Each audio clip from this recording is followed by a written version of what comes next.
Namaste student. Today we are going to start a new chapter that is called triangle. Already we are familiar with the lines and angles. We have discussed a little bit about triangles and lines and angles. Right now we will go for in details about the triangles.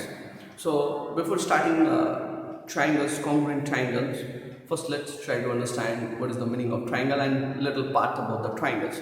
So here we have the definition of triangle. A closed figure formed by three intersecting lines, or you can say that line segment. So in triangle you have three angles, three sides and three vertices. So if you look at the right hand side, there are four topic. One is median. So median is what? When you join vertex and midpoint, then intersection of that all line segments give you one point, that is called centroid. We're going to see this centroid, median, this word we're going to see. So that's why we need to know about a little bit about this. So next one is what? Perpendicular, orthocentre, and third one is also perpendicular, orthocentre. So where is the not orthocentre, circumcentre. So what is the difference between these two? So if you look at this one, your perpendicular drawn from the vertex. Have you seen? From vertex, perpendicular. Then that intersecting point of that line segments is called your orthocentre. And here, perpendicular drawn from the midpoint of the side, not from the vertex. See, this is your side and there's a midpoint. Side, midpoint, side, midpoint. And the intersecting point we call circumcentre. And the last one, you can see here, angle bisector. That means angle and bisect into two equal parts. That line segment we call angle bisector. And intersecting of angle bisector give you a point. That point we call Imcentre. So Imcentre, circumcentre, little quite familiar with this. Yes, this Imcentre, you will get a circle inside of this triangle which will touch each of this point, okay, boundary point. And circumcentre, the circle will be drawn outside of this, and each vertex will touch the circumference of the circle, circumference, not circumcentre, circumference of the circle. That's why the name has come from there, the circumcentre. So these are the four topics you need to know about their term and the definition. Now we'll enter into our main topic, that is your congruent triangle. What is the meaning of congruent and where is the importance of congruent? Look at right now I have a chalk. I'll show here. If you see this chalk, the color are different but they are congruent figure. Why, sir? Look at the definition. Two geometric figures are said to be congruent if they are exactly of the same size and shape. So if you look at carefully, you can see that they have the same shape and size. Not only this, if you look at your pen or papers, you can see they are also congruent. In our daily life, you can see each and everywhere there is a congruent figure. It may be in 3 dimensions, it may be in 2 dimensions. 2 dimensions cannot be catch, only touch.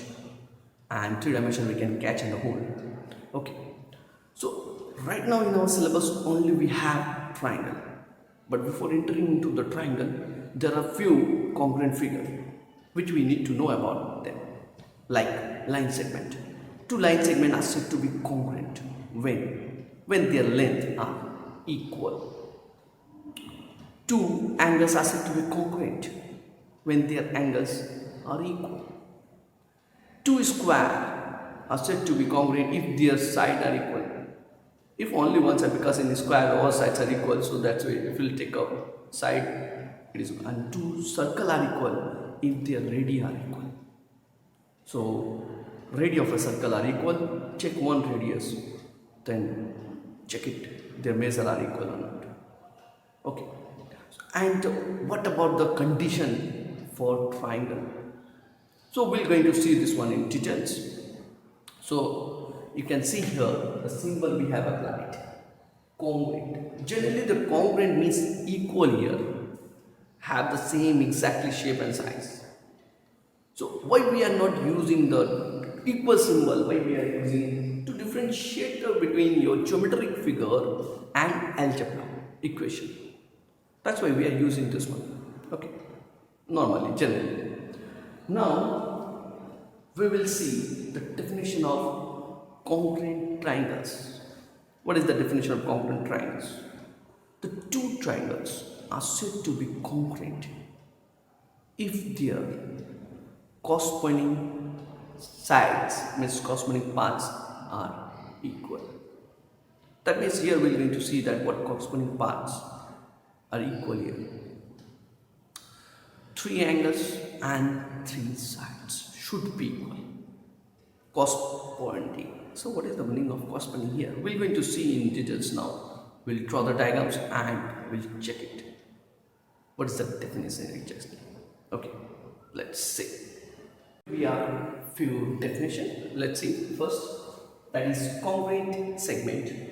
Two segments are congruent if they are of equal or same length, and conversely. The word conversely means that if congruent, then their side must be equal. If side equal, then it must be congruent. The conversely means both sides possible. So congruent angles. You see the presentation we have applied. You can see the definition. Last one is two square are congruent if they have equal side, and conversely. And for circle, two circle are congruent if they have equal radius, and conversely.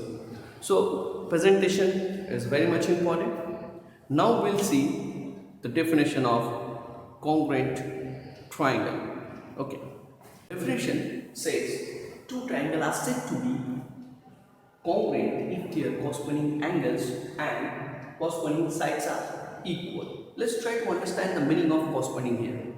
Now, if we'll see that we have taken the triangle, and this is the symbol for triangle. Triangle ABC, congruent to triangle PQR. Now, what is the meaning of correspondence? So, corresponding. Here A is corresponds to P, and B is correspondent to Q, and C is correspondent to R. Look at here. A corresponds to P, B corresponds to Q, and C corresponds to R. So if it is given like that, the order is very much important. Then if you write the first side, if you say that AB, then you need to must say that PQ. If you are saying here BC, see BC. So here start with QR. If it says CB, then you need to say here RQ. The order is very much important.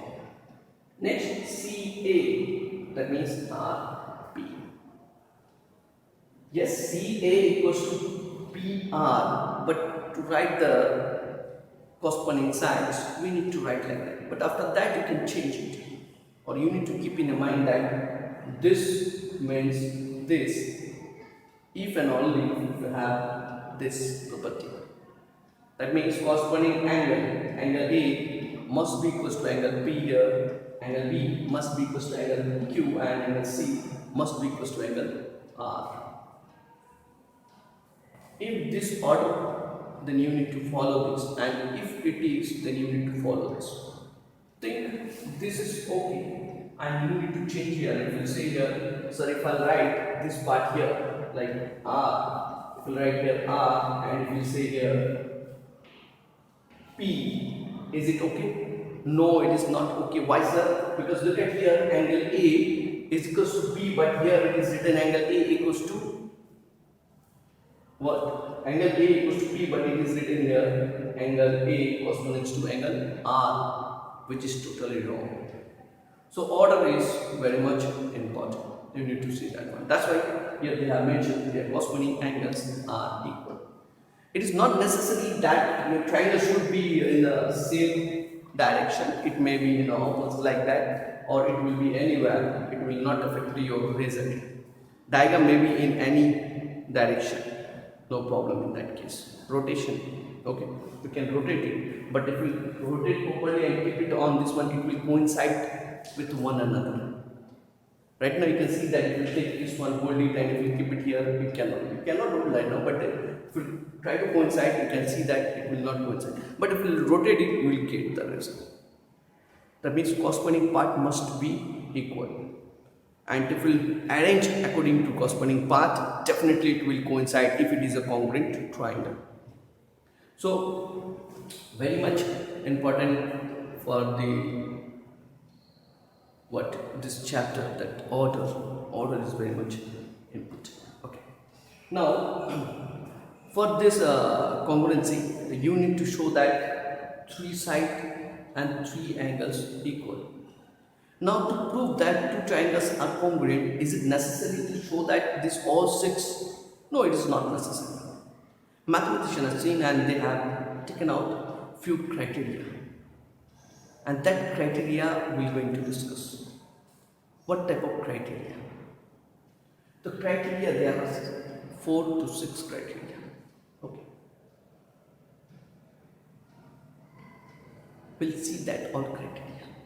So we'll discuss this all criteria in the next video and explore this congruent triangle concept. Till then, thank you.